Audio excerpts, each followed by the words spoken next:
Hey, what's going on, guys? Welcome back to Dave's Garage here for an update on Project 70. And you guys just saw a bunch of welding that I did on the car, and I'm happy to say that this thing is coming along pretty good. All right, so I've got the roof is pretty much welded on. The quarter panels are pretty much welded on. You guys saw some video footage of me working on this side of the roof here.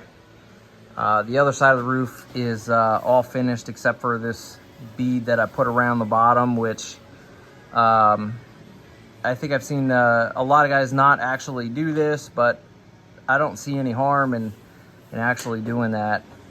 You know, this is all going to get covered up. Probably use lead body filler like the factory did to cover up this whole seam. But you know, I don't see any harm in running some tacks around the overlap there. And I'm not a master welder by any sense of the imagination, but I know enough to be dangerous.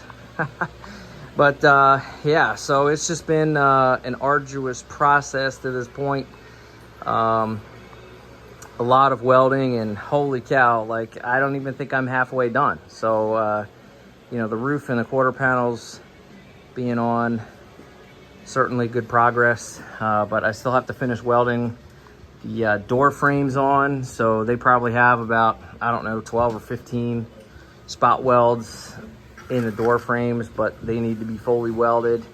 I still have the outer cowl panel that has to go on. Of course, you can't see with the fender in the way, but the fender has to come off, and outer cowl panel has to go in there. I still have to weld the door frame to the lower cowl, but she at least has a roof.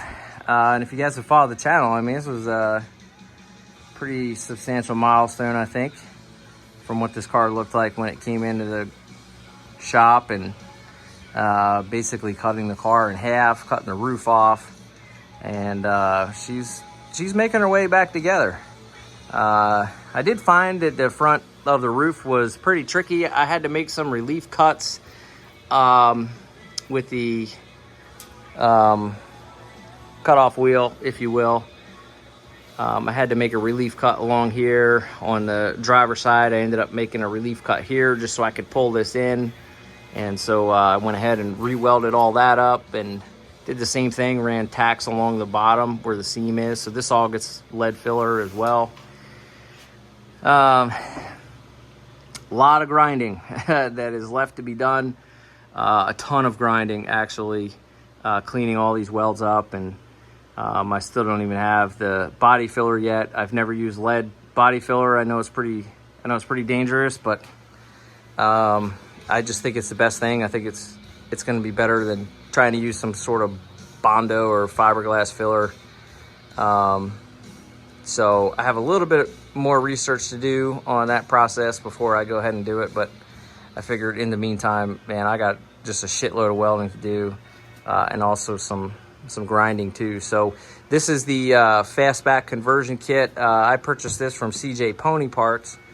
I believe some of the parts are Dynacorn, the door frames, the roof, passenger quarter panel. A lot of the other stuff I think is just CJ's, and you know, the fit hasn't been terrible, but it's not anywhere close to being perfect. So you know, previous videos I discussed some of the issues that I have back here, where you can see the door frame portion here extends pretty far out, so this has to get grinded all back and make it look nice. But you know, for the most part, it's coming together. I still have to weld the window seat to the inner quarter panel structure, so I got to come in here and punch out some holes to do that. And then I got to figure out what the deal is with this one over here, because it's lined up at the bottom, it's lined up at the top, but it seems like it's bowed out or something because it's not aligning with the quarter panel. So that's another little hurdle that I'm going to have to overcome, but I've overcome so many to this point that should be a walk in the park. But the car is looking pretty good. It's looking pretty straight. Of course, I'm not holding the, from the angle I'm looking at here, it looks like the roof is crooked as shit, but it really isn't. Trust me on that. The roof is pretty darn straight. You're not gonna notice anything being off by the naked eye. Of course, I'm not taking measurements, so, but yeah, everything is looking pretty good. Still have to weld the tail panel in here, you know. And then of course the rear window brace. It's gonna take a little bit of fabrication work to get that guy in there. But slowly making some progress. Of course, I'm not making the kind of progress that I was hoping I would to this point, and it's not the kind of progress that I thought I'd be making to this point. I figured I'd be a lot further along with the welding process here, but you know, life happens, man, and I actually just spent the last week sort of laid up with a diverticulitis. If you guys have that, man, this shit sucks. If you don't have it, you know, good for you, man. Watch what you eat and hope you don't get it down the road. But anyway, so that had me laid up for a little bit. And then this other 70 sitting behind me there, she's all under covers and stuff. I'm going to start working on that car again here soon. I got the whole front suspension tore apart on it, and I'm going to get back with you guys on a video. We're going to install some new spring, I don't even what the technical term is. I think they're called spring isolators. So we're going to put some new isolators on the front of this car that are a little bit thicker than the original, which hopefully will get the front of the car up just a tad, so we get some more ground clearance up on front there. And of course, you know, this car has some other issues too that I'll be dealing with here and there. But it's winter time, so it's not like you can take this thing out and drive it anyways. All the roads are covered in salt here in Pennsylvania, and we just had quite a bit of snow, so no rush on getting that thing road ready anytime soon. So whatever time I got, I'm just out here in the shop working on this thing, and you know, it's coming along pretty good. One thing I'll tell you guys, and look, I'm not an expert by any stretch of the imagination. I've told you guys that from the beginning. I'm learning a lot of this shit as I go along. But for those of you out there that are looking to tackle a similar project, or you're looking to restore your car and you don't know how to weld and these kinds of things, I'll tell you, I've learned a ton. I've learned a ton about welding just in the last year working with this thing, and a lot of this has been trial by error. This is the titanium MiG 170 from Harbor Freight, and I love this welder. It's been well worth the money. Any imperfections or issues that it's had along the way has been user error. But one thing that I've actually discovered, and I can point this out to you guys here. I'm going to give you an example. So if you follow the welding chart that comes on the welder here, I'm just going to tell you right now, that's total garbage, it's total shit, and you're not going to get the welds that you're looking to get with this thing. So one thing that I learned here, I think maybe this was one of the first welds I did here. See if I can give you guys a good picture, but you see how this weld is clearly sitting, I don't want to say on top, because it's a solid weld. It's all the way through. It welded these two pieces together, so the penetration isn't the issue, but there's a lot to grind off here, is the point I'm trying to make. There's a lot of excess material here. And I made some adjustments to the welder, and I was able to get the welds to really start laying flat. So most of the welds that I did after the initial tack around, sorry, I'm like just caught on shit over here trying to maneuver around. But most of the welds that I've done since then, I've been able to get these guys to lay much flatter. Now, this is another early weld, so when I was originally tacking the roof on, whatever settings I had on the welder, I don't even remember what the hell it was. Here it is. So you see there's just a lot of excess material here. And then as you can see, I made some adjustments and I got the welds to lay a lot flatter. And even this stitch weld along the bottom here, I mean, this is laying pretty flat. I don't think you could get it much flatter than this without going much higher in the temperature. And this material is not, it's not really that thick. So what is this, like 16 gauge sheet metal? So if I crank the temperature up any higher than this, I'm worried it's actually gonna blow all the way through, and that's no good either.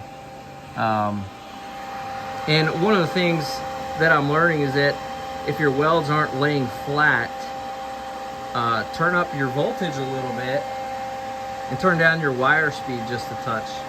So on this titanium 170, this is your wire speed, this is your voltage. This is the setting I've been using that's been doing very well. And then over here is the, inductance. Okay, so this is how quickly the welder gets to its maximum voltage. Now I have that set pretty high because when I'm doing these tack welds on here, one thing I found is that the less time that wire is making contact here, the less heat that's getting generated into the surrounding panels. So one of the things that you guys may have noticed from the video was I took off my one welding glove and I had my hand and my arm just resting on the panel here. The reason I was doing that was because I wanted to feel how hot this quarter panel was getting, because I didn't want it to get too hot to where I would have to worry about this area being warped. So running the welder with a higher voltage, okay, a little bit slower wire feed so that I didn't get too much excess material like I was having before. So I turn the wire feed down and I turn the inductance up. It's not to the max, I think it's like 8, is allowing me to get really hot welds and deposit the right amount of material with very quick trigger pulls. And what that's actually doing is it's reducing the amount of time that I'm putting heat on the panel, which is allowing me to actually work pretty quickly as I go along here. And these welds have excellent penetration. Again, they're laying pretty flat. You're not gonna get any flatter than that because this roof panel is overlapping the quarter panel. So naturally there's gonna be a gradient change right here. But that's just a tip that I would throw out there for any new welders. Again, I'm not an expert welder, I'm not a professional, but this is just something that I've been learning as I go along and making adjustments to the welder, irregardless of what the chart says. Okay, I don't even go by that anymore. I just go by my experience so far welding this type of sheet metal. I know that you know, between 14 and of course now I'm up to 17, but I started at 14 volts and I think I had 140 on the wire speed, and that wasn't too bad, but you know, I felt like I wasn't getting the panel hot enough, so I just kept going up on the voltage, and then just fine-tuning things and tweaking things until I got the welds to the point where I was pretty happy with them. And so the nice thing about getting the material, getting your wire, your filler wire to lay in here is that this is going to be really easy to grind this smooth. And I mean, really, if we're going to be honest, right, because I'm going to put lead filler over top of this, I technically don't even have to grind this if I don't want to. I guess you would just have to make sure that there aren't any spots that are higher than the roof or the quarter panel, which I could tell just running my hand over here that that's not the case. Everything is below that level. So in theory, yeah, I could probably just slab lead in here, and I might just do that. I don't know. I don't know for sure if I'm gonna grind all this down, but the point being is that the less filler material that I've got sitting on top of my pieces, the less grinding I'm gonna have to do to just get a real smooth finish. And that's important for around the windows here, because you know, obviously around the windows, I'm gonna have to grind these welds flat so that the windows are gonna sit flat. And you know, the least amount of grinding that I could do, the better. So some of my early tacks on here, which is probably about 8 per side, or no, maybe a little less than that.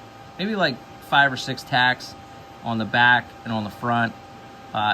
You know, those welds are gonna require a little more grinding than the ones I did after that point, after I made some adjustments to the welder. I probably should have made some adjustments sooner, but I was just more focused on just getting the thing tacked into place and then deal with things later. So,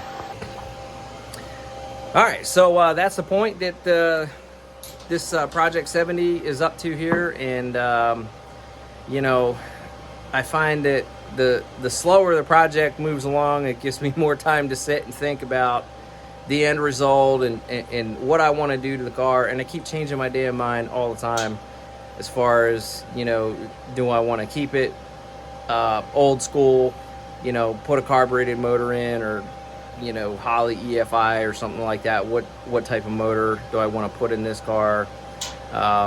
You know, now that I've got the big block over here, I don't feel the need that I need to scratch an itch to put a big block in this. And, you know, from the beginning, I kind of thought, hey, this would be a great project to do a modern resto mod, if you will. To have, you know, that old school body, you know, keep the exterior of the car as true to the 6970 as possible, but go with an entirely modern drivetrain. So I was leaning towards the Godzilla, and I would love to put a Godzilla in this car, and it's not entirely off the table, but I will say, after further research, that's going to be the most costly way to go based on what I've determined, because of the Godzilla. The motor itself is going to have to require modifications to be able to fit in a car like this. The oil pan is just too big. It's a rear sump oil pan, so you've got to do you know, the Holley oil pump conversion to it. Something of that nature. You got to run shallow mount oil pans, and you know, you start tearing into a brand new motor just to get it to fit in the car.